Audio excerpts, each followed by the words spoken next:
بسم اللہ الرحمن الرحیم. قابل صد احترام ناظرین کرام، السلام علیکم ورحمۃ اللہ وبرکاتہ. نبی کریم صلی اللہ علیہ وسلم نے ارشاد فرمایا، من یرد اللہ بہ خیرا یفقہہ فی الدین. اللہ تبارک و تعالیٰ جس کے لیے بھلائی کا ارادہ فرماتا ہے اسے دین کی سمجھ عطا فرماتا ہے. ہر مسلمان کے لیے ضروری ہے کہ وہ فرائض اور واجبات اور دیگر ضروریات زندگی کے وسائل ان سے ضرور آگاہی حاصل کریں. اسی حوالے سے ہم نے پروگرام شروع کیا ہے تفہیم دین بدل اسلام بدل کے ساتھ. اس پروگرام میں ہمارے ساتھ ممتاز اسکالر محقق تشریف فرما ہوں گے اور ان پر مختلف مسائل پر ہم سے گفتگو کریں گے. آج ہمارے پروگرام کا موضوع ہے قربانی کی اہمیت. ذوالحج کا مہینہ شروع ہو چکا ہے اور بازاروں میں منڈیوں میں اس وقت جانوروں کی خرید و فروخت کا سلسلہ شروع ہے. تو آج ہم نے پروگرام کا موضوع رکھا ہے قربانی اسلام کی اہمیت. تو ہمارے ساتھ ممتاز اسکالر ڈاکٹر حضرت علامہ ظہیر عباس قادری صاحب تشریف فرما ہے اور ان کے ساتھ معروف ثنا خان رسول محترم جناب محمد عامر مشتاق صاحب تشریف فرما ہے. سب سے پہلے ڈاکٹر صاحب آپ کا بھی بہت شکریہ. عامر بھائی آپ کا بھی بہت شکریہ. جناب آپ اس سے پہلے کہ پروگرام کا آغاز کریں، عامر مشتاق صاحب سے ہم بسم اللہ سے آغاز کرتے ہیں. بسم اللہ.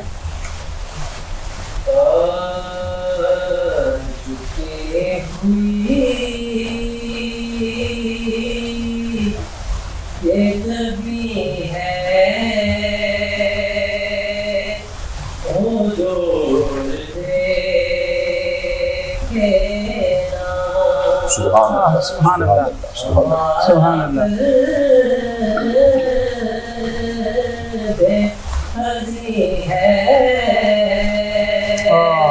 سبحان سبحان اللہ. واہ واہ واہ واہ. کسی کا کوئی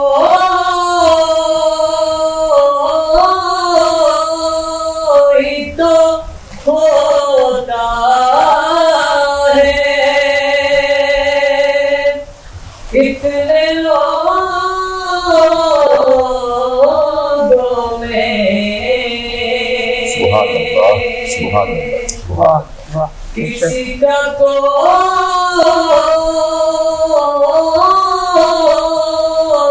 تو ہوتا ہے، اتنے لوگوں میں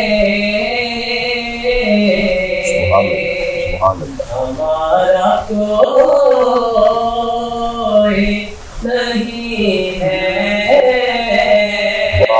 سبحان اللہ. ہمارا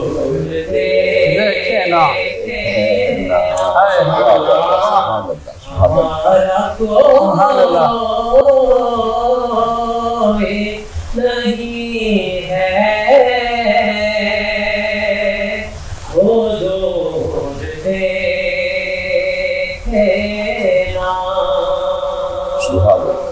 سبحان اللہ. ہماری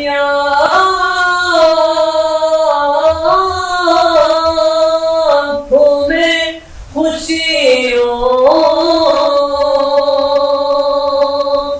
کا رقص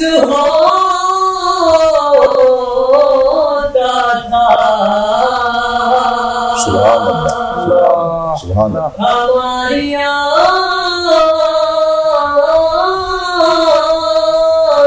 میں خوشیوں کا رقص ہوتا تھا.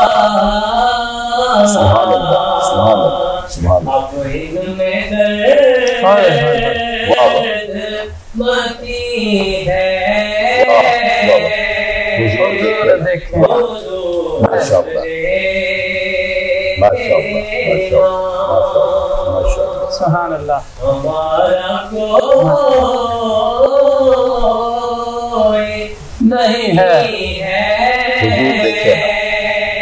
حضور دیکھنا.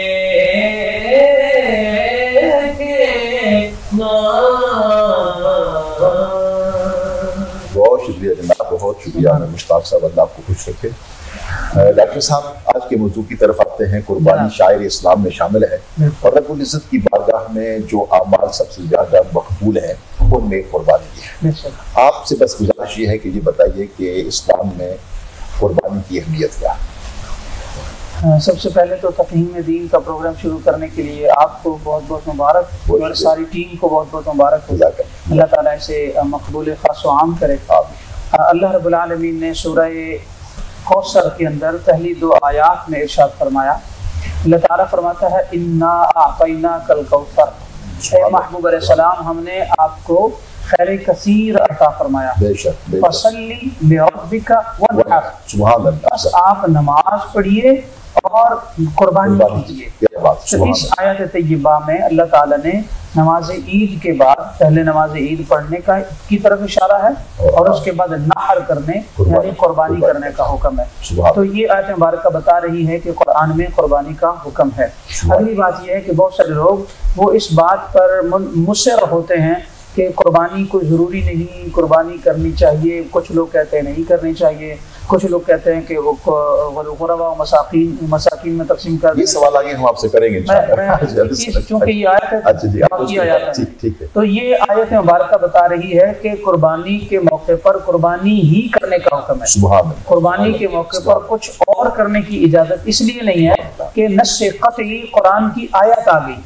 جہاں آیت آ جائے تو اس کے سامنے جو کلمہ پڑھنے والا مسلمان ہے اس کا سر تسلیم ختم ہوتا ہے. یہ اللہ کا حکم ہے، اللہ کا حکم ہے.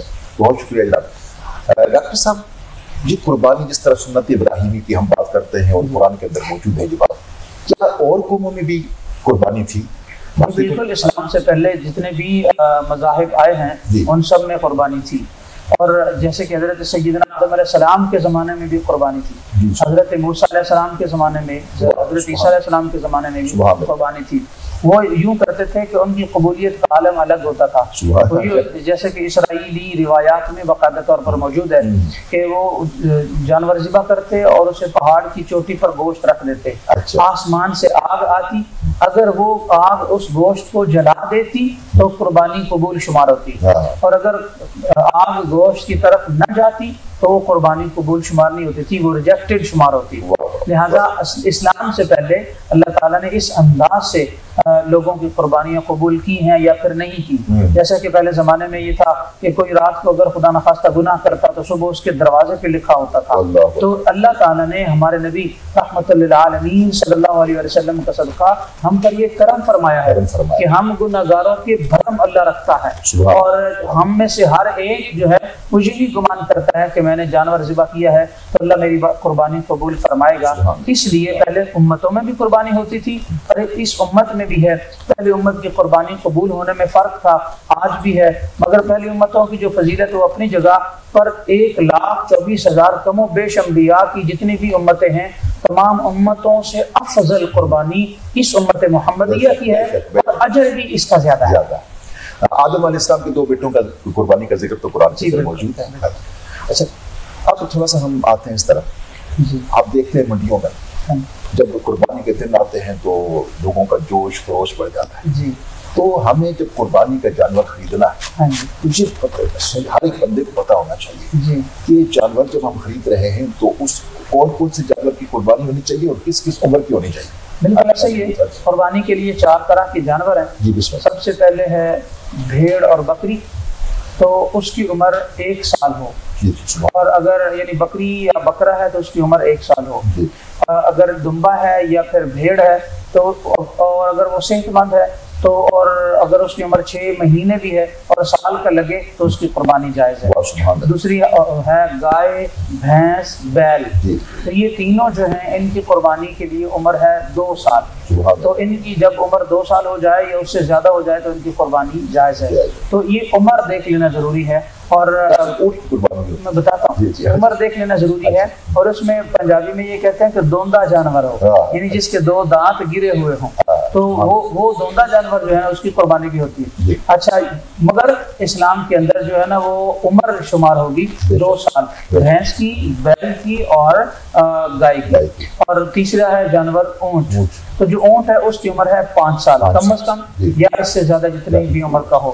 تو اس طرح جو بھیڑ اور بکری ہے اس کی عمر کے ساتھ ساتھ ساتھ قربانی صرف ایک آدمی کی طرف سے ہوگی، اور جو بڑے جانور ہیں جیسے کہ بھینس، بیل ہے اور اونٹ ہے، تو اس میں 7 حصے ڈالنا ضروری ہوتا ہے تاکہ قربانی قبول بھی ہو، اور اسی کے اندر ہی اللہ تعالیٰ کے محبوب علیہ السلام نے بڑے جانور میں 7 حصے ڈالنے کا حکم فرمایا ہے۔ میں یہ بتا رہا جب کئی دفعہ تو لوگوں کے 7 حصے نہیں پورے ہوتے، کم ہو جاتے ہیں، جی تو کم بھی کر سکتے ہیں، کم حصے بھی کر سکتے ہیں اور ہو جاتے ہیں، مگر اس کے ساتھ ساتھ ہر حصے کی نیت کر لیں، اور نیت کرنا ضروری ہے۔ یعنی 7 انسان اگر ایک جانور میں نہیں ہے تو کوئی بات نہیں، مگر ایک ہی انسان اگر قربانی کر رہا ہے اور وہ افورڈ کرتا ہے تو وہ پھر اپنے فوت شدگان کی نیت کر لے کہ فلاں حصہ، ایک حصہ میرے باپ کی طرف سے، ایک ماں کی طرف سے، ان کا نام لگا دے۔ سب سے پہلے تو آقا علیہ السلام کی طرف سے ہونا چاہیے، کیونکہ ہر سال آقا علیہ السلام اپنی طرف سے بھی قربانی دیتے تھے اور پوری امت کی طرف سے بھی قربانی دیتے تھے،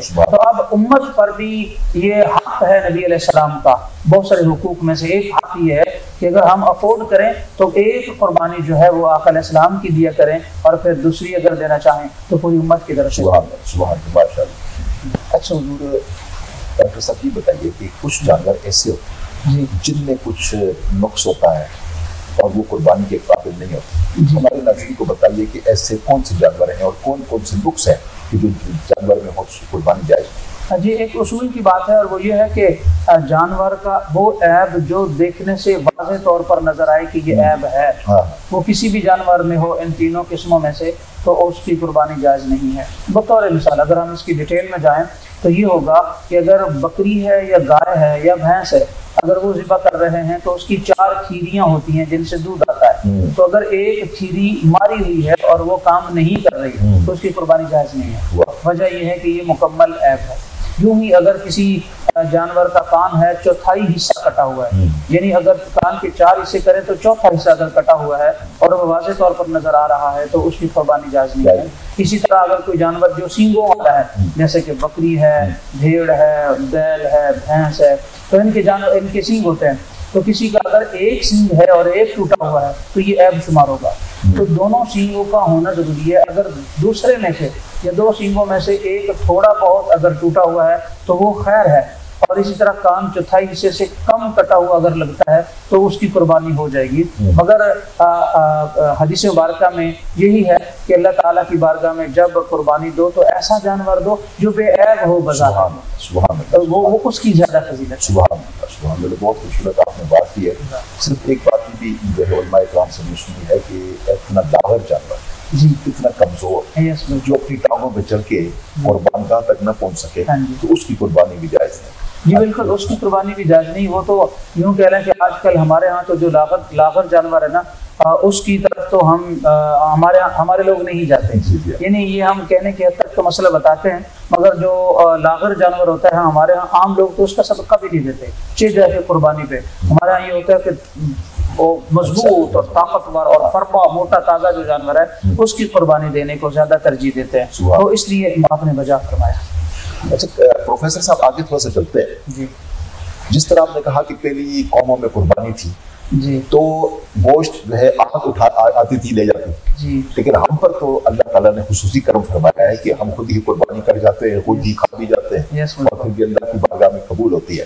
تو یہ قربانی کا جو گوشت ہے اس کے بارے میں کیا حکم ہے؟ یہ کیا اس کے بارے میں اللہ تعالیٰ نے قرآن مقدس میں ارشاد فرمایا، اللہ تعالیٰ فرماتا ہے لن ينال الله لحومها ولا دماؤها ولكن يناله التقوى منكم، کہ تمہارے گوشت اور تمہارے جانوروں کے خون اللہ کی بارگاہ میں نہیں پہنچتے، بلکہ جو تمہاری نیتیں ہیں اور تمہارے دلوں کا تقوی ہے، یعنی تمہاری جتنی اچھی نیت ہے اللہ کی رضا کے لیے قربانی کرنے کی، اللہ کی بارگاہ میں وہ پہنچتی ہے۔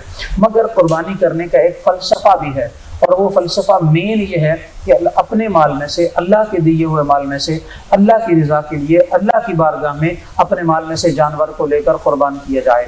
تو اس میں اللہ تعالیٰ نے عید کی خوشیوں میں غرباء مستحقین کا حصہ بھی رکھا ہے، لہٰذا وہ لوگ جو صاحب نصاب ہیں ان پر قربانی لازم ہے۔ اور آج جون 2024 میں جو صاحب نصاب ہیں وہ جن کے پاس 52.5 تولے چاندی ہے یا پھر اس کی قیمت ہے، اگر پاکستان میں اس کی قیمت لگائی جائے تو آج کی ڈیٹ میں وہ 1,62,000 200 रुपया बनता है। सुभान हम यूँ कह लें कि 1,63,000 रुपया जिसके पास मौजूद है, या उसकी कोई जायद चीज़ है, इवन अगर उसके पास 2 कारें हैं तो एक कार अपने इस्तेमाल में, दूसरी जायद है, तो 2 घर है, अगर एक घर अपने इस्तेमाल में है, दूसरा रेंट आउट किया हुआ है, तो या फिर दूसरा इस्तेमाल में नहीं है, तो वो भी उसकी मिल्कियत में आता है। तो ऐसे लोगों पर कुर्बानी लाजिम है, और जो इस निसाब के ऊपर पूरे ना उतरते हों वो मुस्तहिक हैं कि उनको गोश्त दिया जाए। तो हुक्म यह है कि कुर्बानी जो है या फिर अकीका जो है उसके 3 हिस्से बनाए जाए। एक हिस्सा ये मसनून तरीका है, मुस्तहब अमल है, ये आका अलैहिस्सलाम की सुन्नत ये है। जब हम कुर्बानी कर रहे हैं तो सबसे पहले हमने देखना ये है कि सुन्नत क्या है, क्योंकि कुर्बानी करना भी सुन्नत है, कुर्बानी की फजीलत बताना भी सुन्नत है। आज अगर हम जिक्र कर रहे हैं, ये आका अलैहिस्सलाम हर साल अपने सहाबा को दिया करते थे, तो यूं उसके 3 हिस्से कर लिए जाएं। एक हिस्सा घर के लिए, दूसरा हिस्सा रिश्तेदारों के लिए, तीसरा हिस्सा गुरबा व मसाकिन के लिए। चाहे आप बकरे की कुर्बानी करें तब भी 3 हिस्से बनाएं, या फिर आप बड़े जानवर की कुर्बानी करते हैं तो 7 हिस्सों में से हर हिस्से में 3 हिस्से बनेंगे। एक घर के लिए, एक रिश्तेदारों के लिए, देख लें रिश्तेदारों की कितनी अहमियत है, तीसरा गुरबा व मसाकिन के लिए। तो ये 3 हिस्से यूं करके तकसीम करें कि खुद भी खा लें, रिश्तेदारों को भी पहुंच जाएं, और फिर गुरबा व मसाकिन को भी पहुंच जाए। अगली बात यह है कि अगर कोई बंदा जो है ना वो उसके रिश्तेदारों में से हर बंदा ही कुर्बानी कर रहा है, तो वो सारे का सारा गोश्त अपने घर में रख कर खा ले और 6 महीने तक, साल तक भी खाता रहे तो जायज है, और इसी तरह हो जाएगी। इसी तरह अगर वो सारे का सारा गोश्त तकसीम कर दे, सिर्फ 1 हंडिया पकाएं तो तब भी कुर्बानी हो जाएगी। अफजल तरीका यह है कि आप 3 हिस्से बनाएं और उसके मुताबिक कुर्बानी की गोश्त तकसीम करें। अच्छा डॉक्टर साहब, एक देखिए मसला होता है कि कुर्बानी का वक्त देहातों में लोग कोई ईद से पहले कर जाते हैं, नमाज से पहले कर जाते हैं, कोई नमाज के बाद करते हैं, तो मेरे नबी का सुन्नत तरीका क्या है? आका सल्लल्लाहु अलैहि वसल्लम ने इस बात की इजाज़त दी है कि जो देहातों वाले लोग हैं जिनके यहाँ जामे मस्जिद नहीं है, ईद की नमाज नहीं होती, जिनके यहाँ जामे मस्जिद नहीं है और ईद की नमाज नहीं होती, वो अगर नमाज ईद से पहले नमाज फजर के फौरी बाद भी कुर्बानी कर लें तो जायज़ है। मगर जो हमारा मुशाहिदा है ऐसा नहीं है, कहीं भी पूरी दुनिया में ऐसा नहीं है, बल्कि हर जगह पर मस्जिद और नमाज ईद मौजूद है। लिहाजा राइजुल वक्त जो सिलसिला है उसके मुताबिक हम ये कहेंगे नमाज ईद पढ़ें और उसके बाद फौरी कुर्बानी करें, और कुर्बानी का वक्त नमाज ईद से लेकर जो है ना वो ईद के तीसरे दिन 12 ज़िलहज की मगरिब से पहले तक है। आका अलैहिस्सलाम ने कभी भी मगरिब से लेकर फजर के बीच में रात को कभी भी आपने जानवर ज़िबा नहीं फरमाया। ईद वाले दिन भी ईद के पहले टाइम में जानवर ज़िबा करके उसकी कुर्बानी देना अफजल है। इस तरह ईद के पहले दिन सबसे ज्यादा अफजल, और उससे कम अफजल दूसरा दिन है, उससे कम अफजल तीसरा दिन है कुर्बानी करने के लिए। तो जो लोग पहले दिन कुर्बानी कर लेते हैं उनको सबसे ज्यादा फजीलत हासिल होती है। और कुर्बानी यानी ईद वाले दिन भी एक तो पहला दिन, दूसरा पहला टाइम नमाज ईद के फौरी बाद, ये सबसे ज्यादा अफजल है। हत्ता कि कुर्बानी के जानवर के बारे में आका अलैहिस्सलाम ने फरमाया वो अपने सींगों के साथ, अपने खुरों के साथ आएगा और वो पुल सिरात पर अपने कुर्बानी देने वाले बंदे को बिठाकर पुल सिरात पार करवा के जन्नत तक लेके चले जाएगा, और उसके हर बाल के बदले अल्लाह कुर्बानी देने वाले के गुनाहों को माफ करेगा, उतने ही उसके दराजात बुलंद करेगा, और उतने ही उसके माल में बरकत देगा, और उतने ही उसके गुनाहों को माफ करके उसके नामा माल में नेकियां देगा। तो ये अनगिनत बाल हैं, किसी कोई आज तक जानवर के बाल शुमार नहीं कर सका। तो इसका मतलब ये कि बेहिसाब लामहदूद नेकियां हैं, लामहदूद गुनाहों की बख्शिश है, लामहदूद दराजात की बुलंदी है। तो कौन है जो इस फजीलत को नहीं हासिल करना चाहिए? अल्लाह सबको तौफीक दे।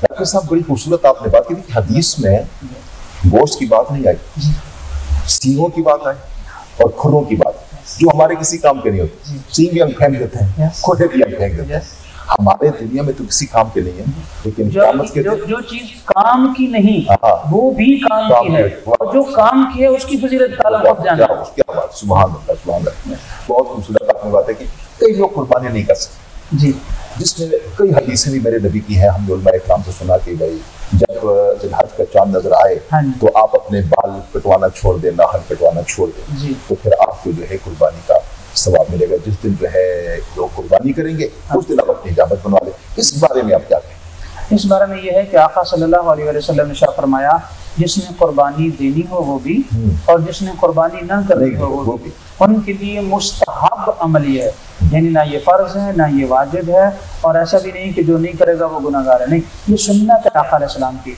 और सुन्नत का मतलब ये होता है कि आका अलैहिस्सलाम को पसंद ये था कि जब चांद नजर आता है तो आप बाल और नाखून न कटवाते। यही हुक्म औरतों के लिए भी है और मर्दों के लिए भी है। लिहाजा जब नमाज ईद पढ़ लेते तो उसके बाद आप अपने बाल भी तराशते या तिरछवाते और अपने नाखून भी काटते। तो इसका यही है कि जिसने जो कुर्बानी ना कर सका अल्लाह ताला उसे कुर्बानी का सवाब भी अता फरमाएगा।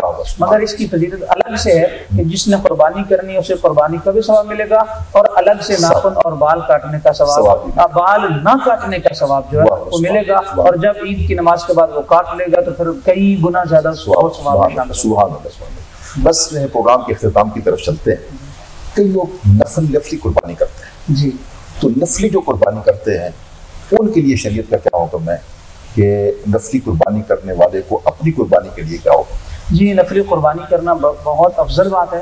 जैसे कि बहुत सारे लोग ये कहते हैं कि मैंने 10 साल कुर्बानी करना थी या 15 साल या 20 साल मैंने कुर्बानी की है, अब मेरी तरफ से हो गई है और आइंदा मैं अपने नफली कुर्बानी करूँगा। तो ऐसी नीयत करना भी जायज़ नहीं है।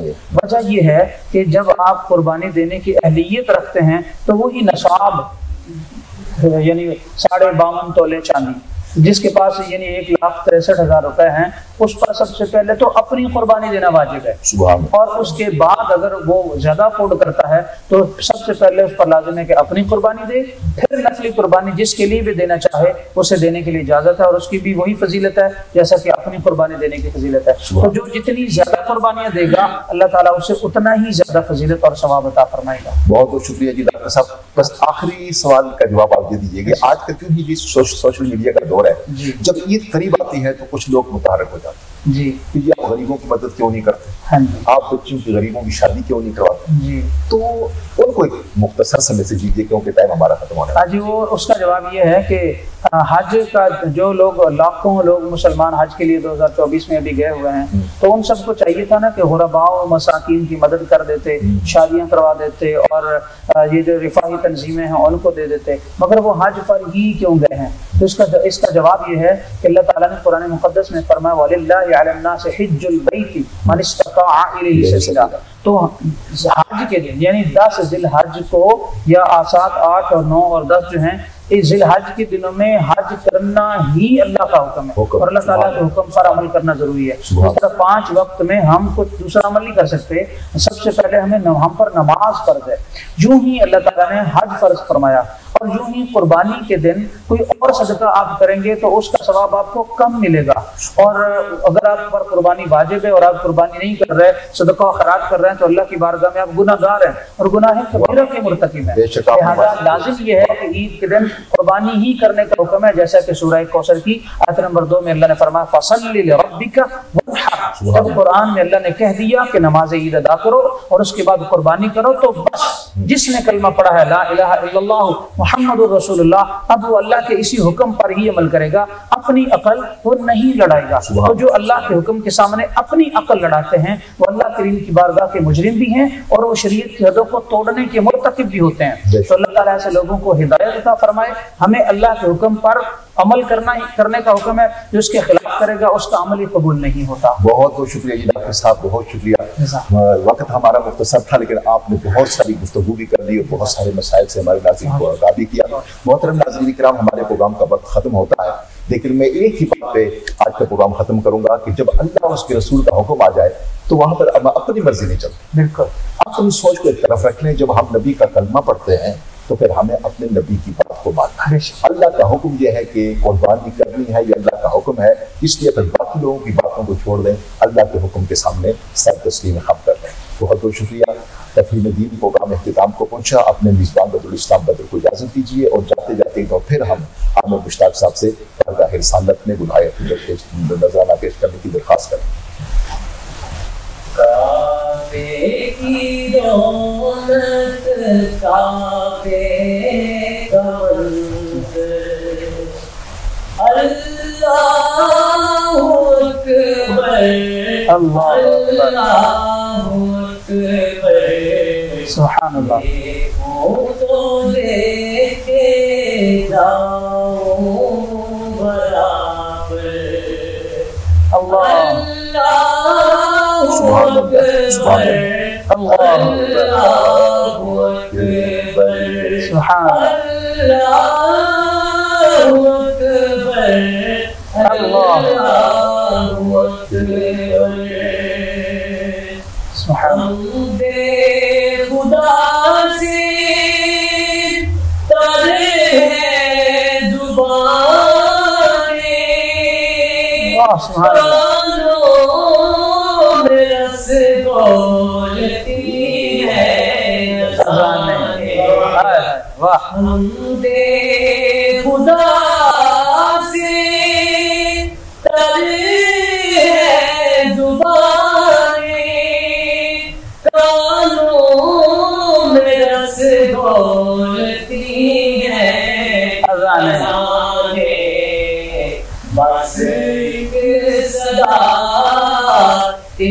جیسا کہ آپ کو معلوم ہے کہ ہم دین کے حوالے سے ضروریات زندگی، واجبات اور فرائض کے بارے میں ضروری مسائل سے آگاہی کے لیے پروگرام کرتے ہیں، اور آج ہمارے پروگرام کا موضوع ہے ماہ ذی الحج کے فضائل۔ ماہ ذی الحج جو نام سے ہی پتہ چل جاتا ہے کہ یہ حج کا مہینہ ہے، اور خوش نصیب ہیں وہ لوگ جنہیں اللہ تبارک و تعالیٰ نے اپنے گھر کی زیارت کے لیے اور اپنے نبی صلی اللہ علیہ وسلم کے روزے کی زیارت کے لیے منتخب فرمایا ہے۔ لیکن جو لوگ صاحب استطاعت نہیں ہیں وہ اپنے گھر میں بھی مقیم ہو کر بھی اس ماہ مبارک کی برکات سے مستفید ہو سکتے ہیں۔ اس پر ہمارے ساتھ آج مہمان گرامی ہیں محترم جناب قاری مظفر علی نعیمی صاحب اور ان کے ساتھ محترم جناب سید شام صاحب بخاری۔ آپ دونوں مہمانوں کو اپنے پروگرام میں خوش آمدید کریں۔ قاری صاحب، اس سے پہلے کہ پروگرام کا آغاز کریں، شاہ جی اپنی آواز میں ہمیں کوئی نعتیہ کلام سنائیں۔ جی بسم اللہ۔ نبی کے شہر کی ٹھنڈی ہوائیں یاد آتی ہیں، نبی کے شہر کی ٹھنڈی ہوائیں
बार बुलवाना,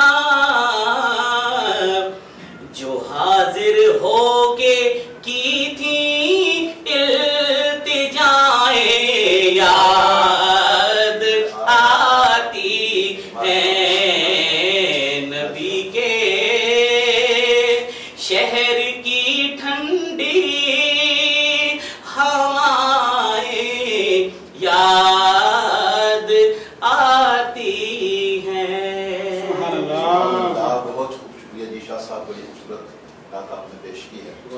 जनाब अल्लामा कारी ज़फ़र अली नईमी साहब, बहुत शुक्रिया आपका। आज का मौजू है हमारा माह ज़िलहज के फ़ज़ाइल। इससे पहले कि मौजू की तरफ आए, कुरान में भी हदीस में भी हुर्मत वाले महीनों का बड़ा ज़िक्र है।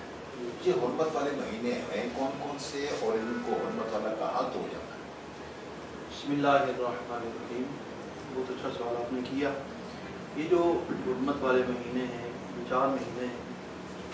एक महीना जो है इस ज़िलहज से पहले ज़िलक़ाद का, फिर ज़िलहज और फिर मुहर्रम, और इसी तरह जो है ना एक और महीना भी रजब का महीना। तो इनकी जो फजीलत है वो ये है कि कुफार थे और जो पहले गैर मुस्लिम थे, अहले अरब इस्लाम से पहले जो थे, वो भी इनका बड़ा एहतराम करते थे। यानी जंग करनी अगर होती थी या और कोई किताल होता था तो इन महीनों में नहीं करते थे, अदब करते थे इन महीनों में। तो इस्लाम का ये खूबसूरत एक आप इतना खूबसूरत ये दीन है कि इस्लाम ने उनकी अच्छी बात इस्लाम को लगी कि ये अमन वाले महीने उनके नज़दीक थे। तो इस्लाम ने कहा कि तुमने भी उनको कॉपी करना है और तुमने भी इन महीनों को अमन वाला महीने रखना है, ना इनमें किताल करना है, ना इनमें जो है ना एक दूसरे का खून बहाना है, बल्कि एहतराम करना है। यानी कि इस्लाम जो है अमन का दीन, अमन का दीन, मोहब्बत का दीन। अय्याम जाहिलियत में जो अरबों में रस्म व रवाज थे वो दीन इस्लाम के आने से खत्म हो गए, लेकिन ये जो अमन वाली बात है ये बाद में भी बरकरार रही और इसको बाकायदा इस्लाम ने हुर्मत वाले महीने करार। और ये इस्लाम की खूबसूरती है कि अच्छी बात कहीं से भी आपको मिले उससे वहाँ से ले। सुभान अल्लाह, बहुत खूबसूरत बात आपने की है। अब आते हैं माह ज़िलहज की तरफ। वैसे तो सब महीने अल्लाह की, सब दिन भी अल्लाह के, लेकिन एक बड़े खूबसूरत शख्सियत का कौल है कि तमाम औकात बराबर है और तमाम मकामात बराबर है। हर मकाम की और हर वक्त की अपनी अपनी फजीलत, और महीने भी वक्त में आते हैं। तो ये माह ज़िलहज है, ये हज का महीना है। खुशबख्त हैं वो लोग जो अल्लाह के घर का तवाफ कर रहे हैं, हाज़रीन हज हैं, बारगाह रिसालत के नाज़रीन हैं, हाज़रीन हैं। लेकिन जो लोग इस साहिब इस्तिताअत नहीं है, वो हज पे नहीं जा सकते, वो अपने घर में रह करके इस महीने का क्या फ़ायदा उठा सकते? देखिए, ये जो ज़िलहज का महीना है इसकी भी बड़ी अहमियत है। कुरान हकीम में अल्लाह पाक ने फरमाया वल फज्र, फज्र की कसम। सुभान अल्लाह। अब मुफस्सिरीन किराम ने फरमाया है कि यहाँ जो अल्लाह ने फज्र की कसम उठाई है, यानी वो जो सुबह होती है उसकी कसम अल्लाह पाक उठा रहा है, तो वो बड़ी खास सुबह होगी। सुभान अल्लाह, जिसकी कसम उठाई इसकी कसम अल्लाह पाक उठा रहा है, जी। तो उसकी अहमियत, उसकी फजीलत कितनी होगी। तो फरमाया इस कौल से मुराद एक ही है कि वो यौम नहर यानी ईद उल अज़हा की जो सुबह होती है अल्लाह पाक उसकी कसम उठा रहा है। ये बरकत वाला दिन है, ये अज़मत वाला दिन है कि इस दिन लोग अल्लाह की बारगाह में क्या करते हैं, कुर्बानी करते हैं। फिर दूसरी इस महीने की फजीलत ये है कि फरमाया जो वल फज्र, अल्लाह पाक ने फज्र की कसम उठाई है। फरमाया ये जो माह ज़िलहज है इसकी जो पहली फज्र होती है अल्लाह पाक उसकी कसम उठा रहा है कि मैं अल्लाह होकर, तुम्हारा खालिक होकर, मालिक होकर इस फज्र की कसम उठा रहा हूँ जिस फज्र से माह ज़िलहज का आगाज होता है। इसकी फजीलत और इसकी अहमियत का आलम क्या है। फिर माह ज़िलहज के मुतालिक बहुत सारी हदीस हैं। नबी करीम सल्लल्लाहु अलैहि वसल्लम ने फरमाया कि इतना खूबसूरत महीना है कि आगे फिर ना सूरह फज्र के अंदर अल्लाह ने फरमाया वाला यालिन आश्र, ठीक है, कि उन रातों की कसम, 10 रातों की आश्र, 10 रातों की कसम। तो फरमाया वो कौन सी रातें हैं? तो फरमाया वही इस माह ज़िलहज की जो 10 रातें हैं अल्लाह पाक उनकी कसम उठा, पहला अशरा है उसकी कसम उठा।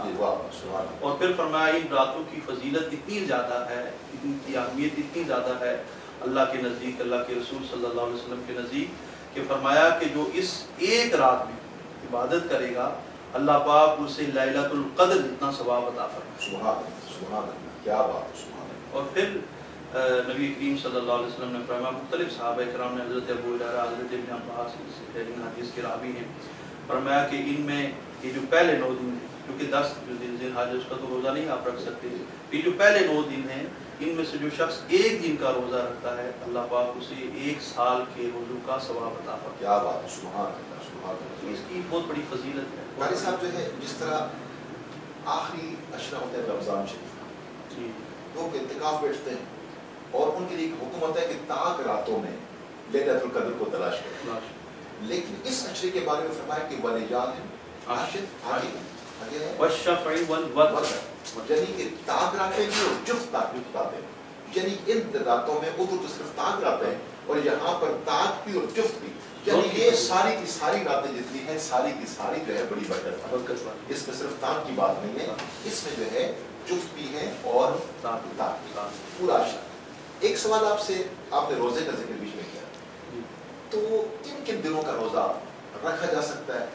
और दूसरा सवाल जो मेरा है वो ये है कि साल में कुछ ऐसे दिन होते हैं कि जिस दिन रोजा रखना मना, 3 में रोजा रखने की इजाजत नहीं थी, उस जायज नहीं है, बल्कि उसको महलूल तहरीमी बिल्कुल हराम के करीब कर दिया, उस दिन रोजा रखने का सवाब नहीं होगा बल्कि गुनाह होगा। वो कौन से दिन हमारे नाज़रीन को बताएं? इस्लाम ऐसा खूबसूरत दीन है कि ये हमें हर चीज़ का अदब और एहतराम बता रहा है। देखिए, यही जैसे आपने कहा कि रोज़ा इसकी माह रमज़ान की कितनी फजीलत है, कितनी अहमियत है, लेकिन फरमाया जब खुशी का दिन हो, जिस दिन खाना पीना है, उस दिन पे तुमने रोज़ा नहीं रखना, रखोगे तो क्या होगा, जैसे आपने कहा कि फिर क्या होगा, गुनाह होगा। यानी उस दिन अल्लाह ने तुम्हें खाने का हुक्म दिया, पीने का हुक्म दिया है। यकीनी बात है, जब खुशी का दिन होगा, मैं आपके घर जाऊँगा, आप मेरे घर आएंगे, बहन भाइयों के घर जाएंगे, हम खाना पीना होगा, तो वहाँ एक कुदरती सी बात है कि अगर 3 लोग मिल के खा भी रहे हैं और एक बंदा खामोश बैठा है तो बड़ा मायूस सा लगता है। तो इस्लाम ने मना किया नहीं, अगर वहाँ तुम, क्योंकि खुशी का दिन है, खाने पीने का दिन है, मिलने जुलने का दिन है, एक दूसरे के साथ गमी खुशी बांटने का दिन है, तो वो दिन तुमने रोज़ा नहीं रखना। तो ये जो दिन है जिनमें रोज़ा रखने की ममानियत है, और जैसे आपने कहा कि इनको मकरूह तहरीमी, और मकरूह तहरीमी में होता है जो हराम के करीब होता है, ठीक है। तो फरमाइए जो 3 दिन हैं, ये यौम नाज़ ईद उल अज़हा के 3 दिन, और एक ईद उल फितर का जो दिन है, उस दिन आपने रोज़ा नहीं रखना, ठीक है। अगर रोज़ा रखेंगे तो क्या होगा, आपको गुनाह होगा। उस दिन आपने क्या है, खाना पीना है, दोस्तों के साथ मिलना है, उनके साथ उनकी खुशियों को बांटना है, अगर कोई गम ज़्यादा है तो उसकी गम को खुशी में बदलना है, और खा पी कर उसके साथ आपने मिलजुल के बैठना। कारी साहब जो है उलमाए किराम ये फरमाते हैं कि एक दिन छोटी ईद का और 4 दिन ज़िलहज के, 10, 11, 12 और 13 ये हज के दिन होते हैं, और इन दिनों में रोजा रखना मना, क्योंकि आप दीन हमारा कैसे मेल जोड़ का, सिला रहनी का, एक दूसरे के साथ बैठने का दर्स देता है। आप किसी के घर में जाए खुशी के मौके पर, उसने आपके लिए इंतजाम किया वो खाने का, दावत का, और आप मुंह इरादा करके बैठ जाए, तो ऐसे मौका पर दीन मना करता है रोजा रखने से, कि जब आप ईद के दिन किसी के घर जाए और वहाँ पर जाके आप जो है जो वो आपकी खिदमत करे, आप उससे पूरा फायदा उठाएं, उनके साथ बैठ करके उस चीज़ को जो है नोश फरमाएं। तो ये कितनी खूबसूरत दीन की बात है। अच्छा, एक बात मैं आपको ये बताऊँ, हमारे नाज़रीन को ये बताइए, इसमें आता है कि अय्याम तशरीक, अय्याम तशरीक जो है ये कौन से हैं और इसमें हमें क्या पढ़ना चाहिए, ये जरा हमारे नाज़रीन। अय्याम तशरीक से पहले एक और हदीस पाक है, ये जो जैसे क्योंकि ये माह ज़िलहज की हम फजीलत है, उसके ऊपर ये कुरान है, तो ये जो माह ज़िलहज के दिन हैं, इसकी इबादत, इसकी रियाजत, तस्बीह और तहलील करना, ये अल्लाह को बहुत ज़्यादा पसंद है। अभी करीम सल्लल्लाहु अलैहि वसल्लम ने फरमाया कि सहाबा इकराम ने पूछा, या रसूलल्लाह, ये जो हम इबादत करते हैं इसकी कितनी फजीलत है? फरमाया बहुत ज़्यादा फजीलत है। फरमाया या रसूलल्लाह, क्या जिहाद से भी ज़्यादा इसकी फजीलत है? तो आका करीम सल्लल्लाहु अलैहि वसल्लम ने फरमाया, हाँ, जिहाद से भी ज़्यादा इसकी फजीलत है। लेकिन फरमाया, हाँ, एक वो शख्स जो इन दिनों में या वैसे जिहाद के लिए निकले और उसका माल भी अल्लाह की बारगाह में कुर्बान हो जाए, उसकी जान भी अल्लाह की बारगाह में कुर्बान हो जाए, वो खुद भी शहीद हो जाए, फरमाया उसकी फजीलत इन दिनों की इबादत से ज़्यादा है। बकिया इन दिनों की फजीलत इतनी ज़्यादा है कि फरमाया जिहाद की फजीलत भी इससे कम है, दीगर जितने माल हों सब की फजीलत इन दिनों से कम है। इन दिनों में जितनी आप इबादत करेंगे तो उसका सवाब आपको बहुत ज़्यादा मिलेगा। दूसरा जो आपने सवाल किया अय्याम तशरीक, मैं बीच में एक बात और बीच में ऐड करना चाहूँगा कि देखिए दीन हमें सिखाता है जिहाद का मौका कभी कभी आता है, कभी मैदान जंग में हक व बातिल के सामने कभी कभी आमना सामना होता है, ऐसे लेकिन ये जो जिहाद है ये रोजाना हमारे सामने होता है ऐसे और हमें दीन सिखाता है कि तुमने आम दिनों में भी हासिल नहीं होना, अल्लाह तबारक व तआला का जिक्र करते रहना है, उसकी तस्बीह और तहलील करते रहना है। तो अब आप बताइए अय्याम तशरीक के बारे में। अय्याम तशरीक के जो दिन हैं ये रोज़ जिलहज से इनका आगाज़ होता है, रोज़ जिलहज की फजर से आगाज़ होता है और 13 जिलहज की असर तक ही अय्याम तशरीक होते हैं। इनमें बिलखसूस जो है वो नमाज फजर जो होती है जिलहज की, रोज़ जिलहज से उससे लेके नमाज असर तक जब फ़र्ज़ नमाज अदा होती है तो उसके बाद बुलंद आवाज़ से तकबीरात पढ़ी जाती है और उन तकबीरात का पढ़ना ज़रूरी है, ठीक है, उनको वाजिब का दर्जा दिया गया है। तो ये अय्याम तशरीक हैं, इनमें जो है वो अल्लाह की तकबीरात और अल्लाह की तस्बीह हैं जो है वो पढ़ी जाती हैं। और ये जो दिन है माह जिलहज के, इसके मुताबिक हदीस पाक में फरमाया कि 3 कलिमात हदीस पाक में ला इलाहा इल्लल्लाह अल्लाहु अकबर और अल्हम्दुलिल्लाह, इनका जिक्र क्या करना चाहिए, ज़्यादा कसरत के साथ करना चाहिए। ये अल्लाह को बहुत ज़्यादा पसंद है, अल्लाह को बहुत ज़्यादा मानूँ।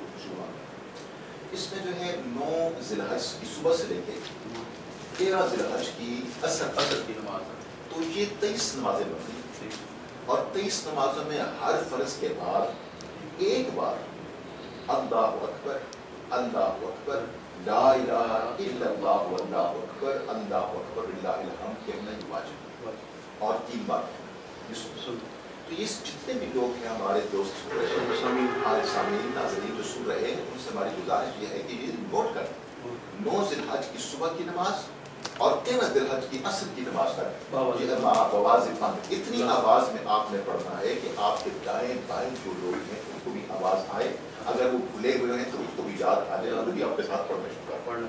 और जो अकेले नमाज पढ़ रहा है, जो अकेले नमाज पढ़ रहा है घर में है या किसी और जगह, तो उसके लिए भी जरूरी है वो भी जो है जब नमाज से फारग हो जाए तो वो भी कहे तकबीरात एक बार बाबा जी बुलंद पढ़ना जरूरी है और 3 बार पढ़ना सुन्नत है। बहुत शुक्रिया कारी साहब, हमारे प्रोग्राम का वक्त ज़्यादा है लेकिन इसके बावजूद हमने अपने नाज़रीन को बहुत सारी बातें बता दी। सिर्फ आखिरी बात मुझे ये बताइए, ईद का दिन है, ईद का दिन आलम जाहिलियत में भी ईद मनाई जाती थी।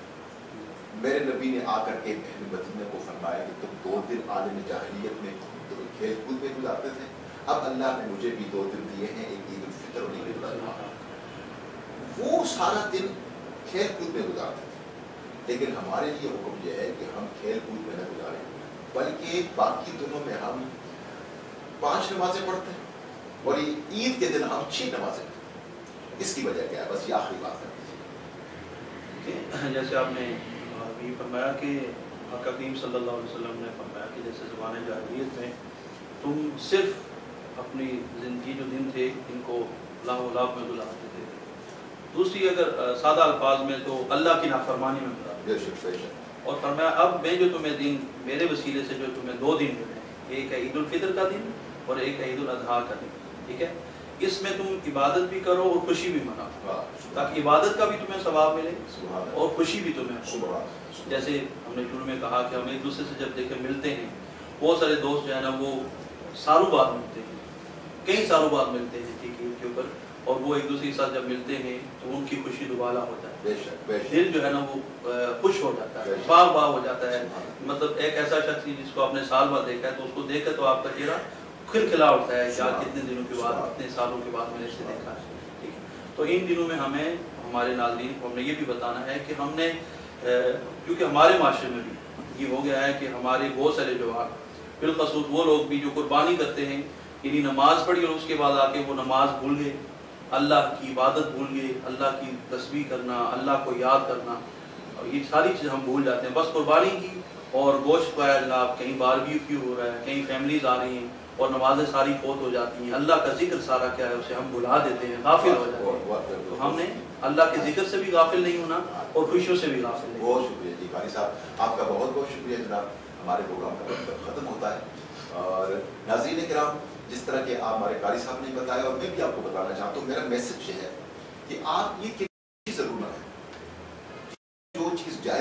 से ज़रूर करें, लेकिन ईद का दिन बाकी दिनों से मुख्तलिफ इसलिए है कि बाकी दिनों में हम 5 नमाज़ें पढ़ते हैं, ईद के दिन हम 6 नमाज इसलिए पढ़ते हैं कि हम अल्लाह तबारक व तआला का शुक्र करते हैं कि उसने हमें खुशी का दिन अता फरमाया। इसलिए आप बारबेक्यू भी करें, अपनी पार्टियां भी करें, अपने दोस्तों यारों से भी मिलें, लेकिन नमाज के वक्त को न भूलें, अल्लाह की याद को न भूलें, और अल्लाह की याद के साथ अपने नबी की मोहब्बत के साथ ईद को मनाएं। बहुत बहुत शुक्रिया तमाम नाज़रीन का भी, अपने मेहमान गिरामी का भी, शाह जी आपका भी बहुत शुक्रिया। अब आखिर में प्रोग्राम जो है इख्तिताम पजीर तो होता है, और अपने मेज़बान बदरुल इस्लाम बदर को तफहीम दीन के साथ इजाज़त दीजिए कि बोला सैयद ज़ीशान साहब से हम आखिर में एक और कलाम सुनते हैं। बहुत शुक्रिया। अच्छा, बहुत सी अब उस वजह तकलीफ कायनात के दरबार पर आते हैं, तो जब हज़रत हफीज़ साहिब अलैहिस्सलाम हाज़िर हुए तो आप फरमाते हैं कि हाजिर है दरे दौलत पे गदा,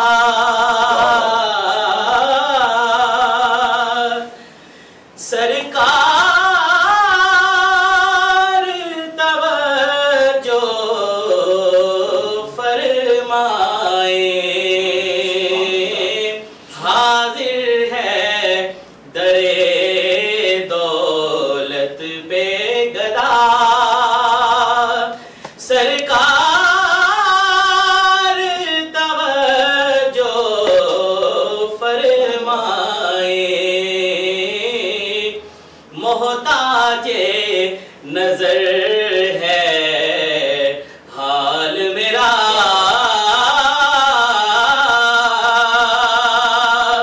सरकार तवज्जो फरमाए, मैं करके सितम अपनी जान पर जाऊंगा लबे हक से सुनकर, मैं करके सितम अपनी जान पर जाऊंगा लबे हक से सुनकर, आया हूँ बहुत शर्मिंदा सा, सरकार तवज्जो फरमाए, आया हूँ बहुत शर्मिंदा सा, सरकार तवज्जो फरमाए, एक में ही नहीं पूरी उम्मत, सारी दुनिया, सारी खल्कत तकती है रास्ता रहमत का,